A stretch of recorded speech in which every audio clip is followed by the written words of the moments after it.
I tapped lightly on the door. My nerves were already getting the better of me, and this would be my first job interview, ever. I had just graduated from college, an animal husbandry degree or something. I didn't care, I only took it to get my parents off my back.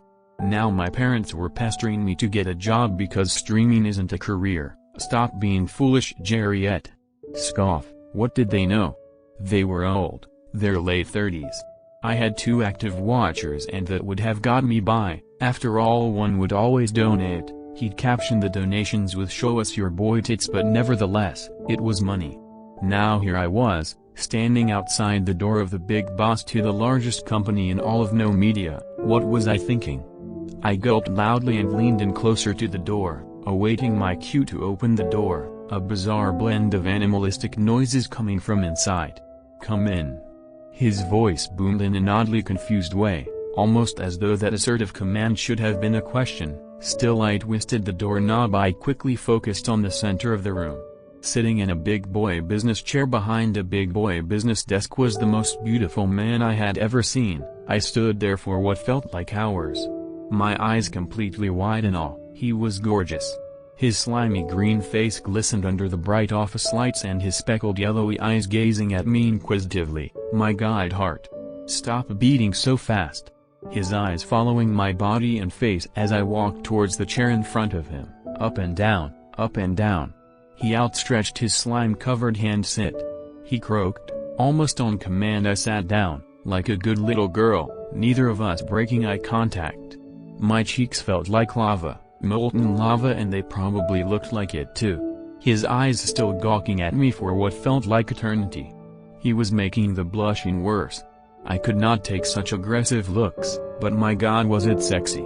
I bashfully looked away, hoping that it would make me feel better. "So you're gonna be my new intern, huh? Not bad. My name is Mr. Bucklington." He flopped his long tongue out and proceeded to lick his whole face, his eyes, forehead, and his curly strands of hair that had fallen out from his man bun atop his oily head. What was this man trying to do to me? I clenched my thighs together hard. I didn't want to get so aroused in front of him, especially on our first meeting. Quick, think of naked grandmas. Naked grandmas on bikes. It didn't work. With a man such as the one in front of me, this would never work. I could feel my boy breasts heaving and he was looking. Well, Mr. Bucklington, sir. By the end of this interview I hope to be. My voice shook with want for the sexy frog goat. I had heard of his saucy appearance in Playboy antics and all them news articles and from my girlfriends at college, but I never paid attention to such talk. I didn't care, but now I do very much care. "No need, you're hired. Welcome to Mold Corporations. What's your name, miss?" His voice toned down into an erotic whisper now, causing my volcanic cheeks to explode with more redness. "My name is Jerriette von Springwater." "Yes, sir."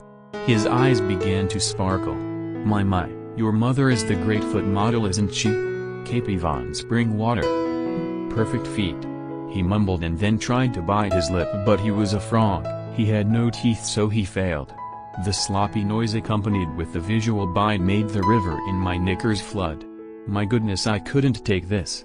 "You will start tomorrow at 8 a.m. A car will be waiting outside your door at 7:30 a.m. Do not be late, or else."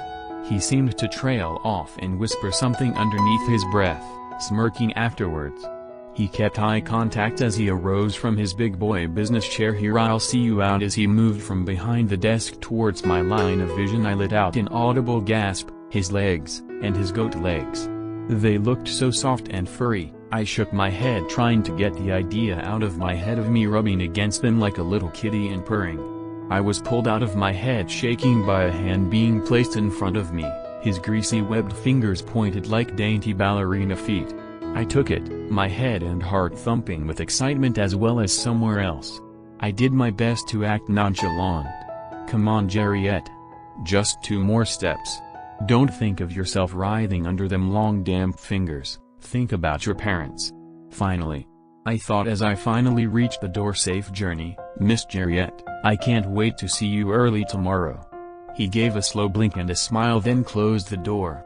As soon as the door closed, I ran all the way home, using my pent-up sexual frustration as energy.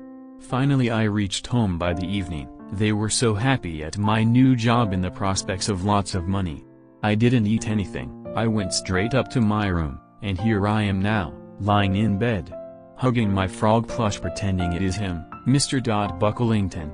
What would our future be? Would we get married? Would we have toothless monsters of our own? How many? Would he get pregnant or would I? And how many times would it take to happen? I sighed out loud. If this was what it was like on our first meeting, what on earth would our first work day together be like?